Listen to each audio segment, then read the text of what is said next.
Hello friend, स्वागत है आपके अपने YouTube channel Sunny sir class 10th के एक नए वीडियो में। हम कल जो है साइंस पढ़ाए थे और साइंस में फिजिक्स का पहला चैप्टर रिफ्लेक्शन ऑफ लाइट यानी कि प्रकाश के परावर्तन, और यकीनन वह वीडियो जो है आपको इतना ज़्यादा पसंद आया होगा क्योंकि ऐसा वीडियो आज तक यूट्यूब पे है नहीं। हो बहुत सारा उस टॉपिक से रिलेटेड बहुत सारा है, लेकिन जिस तरह से हमने समझाया है शायद कोई आपको समझाया होगा। और आज की वीडियो भी जो है प्रकाश का परावर्तन यानी प्रकाश कैसे आता है कैसे जाता है इसके बारे में फुल जानकारी हम आपको देंगे और आपकी अपनी भाषा में। तो इस वीडियो को शेयर करना मत भूलिएगा, ठीक है। अब हम लोग जानेंगे कि प्रकाश का परावर्तन किसे कहते हैं। तो देखिए, किसी माध्यम से आने वाली प्रकाश की किरणें किसी सतह से टकराने के बाद पुनः अपने ही माध्यम में वापस चली जाती है, उसी घटना को कहते हैं प्रकाश का परावर्तन। समझ रहे हैं? नहीं समझ रहे हैं? मान के चलिए कि एक दीवार है और उस पे हम लाइट बारते हैं, तो लाइट बारते हैं तो लाइट टकराकर फिर मेरे तरफ ही आता है, तो वही कहलाएगा प्रकाश का परावर्तन। समझे कि नहीं? नहीं समझे तो फिर हम आपको समझाते हैं। आईना आपके घर में होगा, आईना, तो आईना में देखिएगा जब सूर्य का लाइट पड़ता है तो उसको आईना में जब लीजिएगा और दीवार पे मारिएगा तो फिर जो है टकरा के आप ही पे आता है, यानी वो प्रकाश का परावर्तन होता है। समझ गए? फिर से एक और एग्जाम्पल लेते हैं, अब की अपन भाषा में चलते हैं। मान के चलिए कि ये जो है एक वो सतह है, ठीक है।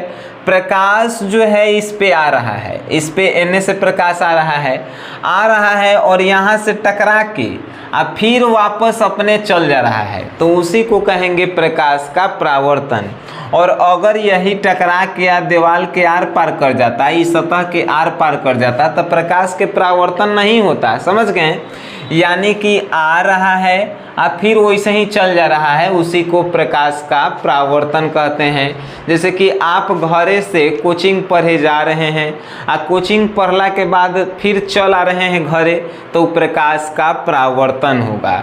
यानी गए कोचिंग में गए तो कोचिंग में ताला मारल था, तो फिर वापस उसी समय आप घरे चल आए, तो वो हुआ आपका परावर्तन हुआ। लेकिन वैसे ही प्रकाश जब किसी वस्तु से टकराएगा और फिर अपने ही जो है तुरंत वापस चलाएगा, तो उसी को प्रकाश का परावर्तन कहते हैं। और अगर हम लोग जो हैं घर से कोचिंग में पढ़े जाते हैं और कोचिंग में कुछ देर रुक के पढ़ के आते हैं, तो प्रकाश का अपवर्तन का उदाहरण होता है। समझ गए? लेकिन हम कोचिंग में गए, कोचिंग बंद था, तो गेट से टकरा के फिर अपने ही जो है वापस चले आए, रिटर्न चले आए, यानी कि जो है हमारा परावर्तन हुआ। तो उसी प्रकार प्रकाश जब किसी सतह पे पड़ता है और फिर तुरंते जो है वापस उसी माध्यम में चला आता है, तो उसी को प्रकाश का परावर्तन कहते हैं।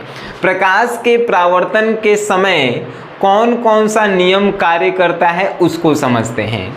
सबसे पहला, एक जो है परावर्तक सतह होना चाहिए, ठीक है, जिस पे प्रकाश आकर जो है टकराएगा और फिर वापस जाएगा। तो देखिए, जो प्रकाश किसी सतह पे पड़ता है यानी जो प्रकाश ऊपर से आता है, ओकरा हम लोग कहते हैं आपतित किरण। जो प्रकाश आता है, आपतित किरण, अ से आता है और अ से आपतित, तो जो प्रकाश किसी सतह पर आता है उसे आपतित किरण कहते हैं। और जो प्रकाश आकर चला जाता है यानी प्रकाश आता है और फिर अपने ही माध्यम में चला जाता है, उसे परावर्तित किरण कहते हैं। जो प्रकाश किसी सतह पे आता है उसे आपतित किरण, और फिर पुनः टकराकर इस सतह से टकराकर अपने ही माध्यम में चला जाता है, उसे परावर्तित किरण कहते हैं। समझ गए? और एक होता है अभिलंब। अब ये पूछेगा अभिलंब किसे कहते हैं, तो आपतित किरण और परावर्तित किरण के बीच में डाला गया डाला गया एक सरल रेखा को ही हम लोग कहते हैं अभिलंब। समझ गए? आपतित किरण और परावर्तित किरण के बीच में जो एक सरल रेखा होती है उसी को कहते हैं हम लोग अभिलंब। समझ गए? अभिलंब। अब देखिए आपसे पूछेगा कि आपतन कोण केकरा कहल जाता है, तो आपतन कोण देखिए आपतित किरण और अभिलंब के बीच में, यानी आपतित किरण और अभिलंब के बीच में जो ये कोण बनता है, आपतित किरण और अभिलंब के बीच में, जैसे ये आपतित किरण है और ई जो है अभिलंब है, यानी आपतित किरण परावर्तित किरण के बीच में जो रहता है उसे अभिलंब कहते हैं। आई अभिलंब और आपतित किरण के बीच में जो ये कोण बनेगा, एंगल बनेगा, जिसको हम लोग आई से सूचित करते हैं, इसको कहेंगे आपतन कोण। यानी सिंपल सी भाषा में आपतित किरण से जो कोण बनता है ओकरे आपतन कोण कहते हैं, है कि नहीं। अब परावर्तित किरण यानी जो ये परावर्तित हो रहा है, सतह से टकरा के जा रहा है, तो एकरा और अभिलंब के बीच में जो ये कोण बनेगा, जेकरा हम लोग आर से सूचित करते हैं, इसको क्या कहेंगे, तो परावर्तन कोण कहेंगे, है कि नहीं। देखिए परावर्तन कोण, तो आपतित किरण और अभिलंब के बीच में बने कोण को आपतन कोण कहते हैं, परावर्तित किरण और अभिलंब के बीच में बने कोण को परावर्तन कोण कहते हैं, है कि नहीं। अब जो है एगो ई होता है, आई जो आपतित किरण, परावर्तित किरण और अभिलंब जो तीनों एक बिंदु पे मिलता है उसको हम लोग कहते हैं आपतन बिंदु। और फिर जो है एगो परावर्तक सतह होता है। परावर्तक सतह मतलब वो ऐसा सतह जिस पे प्रकाश पड़ के और फिर परावर्तन हो जाता है, यानी वापस चला जाता है, उसी सतह को परावर्तक सतह बोलते हैं। अब जो है आपको दिमाग में अट गया होगा कि प्रकाश का परावर्तन किसे कहते हैं। तो किसी माध्यम से आने वाली प्रकाश की किरणें किसी सतह से टकराकर पुनः अपने ही माध्यम में वापस चली जाती है, उसी घटना को प्रकाश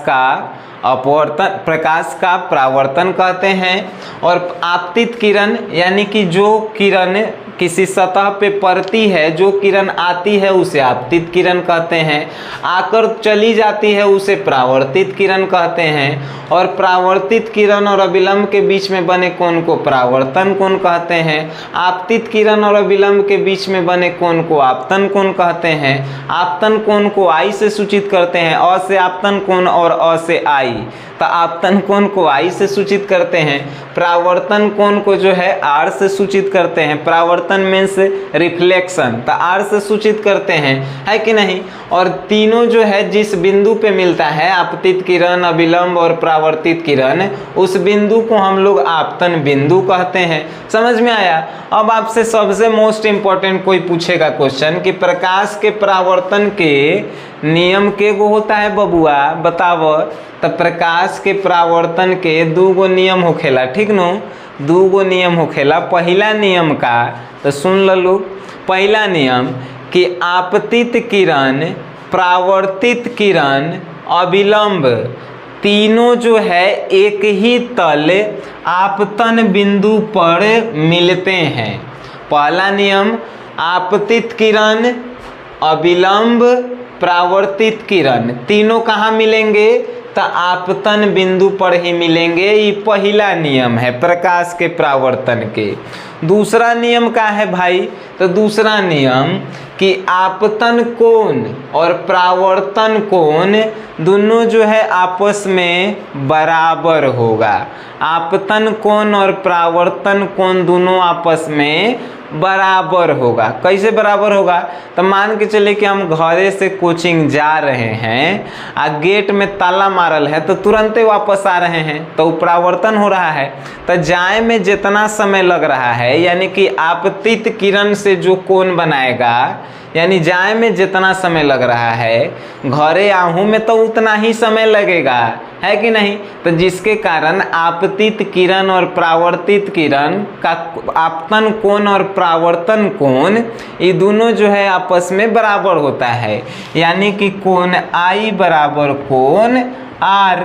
समझ गए, कितना आसान था। अब जो है आपको ये बेहिचक इस टॉपिक से रिलेटेड कोई भी डाउट्स नहीं हुई होगी, एकदम हमको विश्वास है कि पूरा डाउट्स आपको क्लियर हो गया होगा प्रकाश के परावर्तन से। अब आपको जो है क्या करना है, तो अब आपको जो है अगला टॉपिक हम पढ़ाएंगे प्रतिबिंब। प्रतिबिंब मतलब होता है जो हमने के परछाई नहीं बनता है ओकरे प्रतिबिंब कहल जाता है। उसके बाद हम लोग पढ़ेंगे दर्पण, बड़ी आसानी से एकदम अपन भाषा में आपको समझाया जाएगा, समझ गए। और इस सब का जो है अगर आप नोट्स वीडियो अगर आपको समझ में आ रहा है तो अपने से जो है नोट्स बनाया कीजिए, ठीक है। काहे कि हम तो नोट्स आपको बना के दे नहीं सकते हैं, उतना मेरे पास टाइम नहीं है।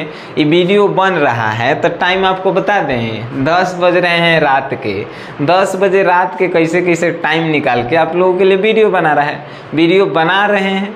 तो आप लोग जो है घर पे मेहनत कीजिए, अगर आपको बेटर रिजल्ट लाना है तो घर पे मेहनत करना होगा, समझ गए।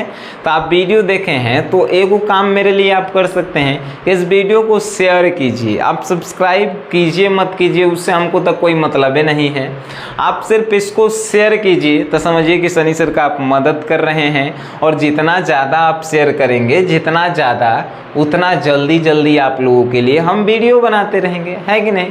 आप वीडियो देखें हैं तो वीडियो देखने के लिए आपके अपने भाई की तरफ से धन्यवाद।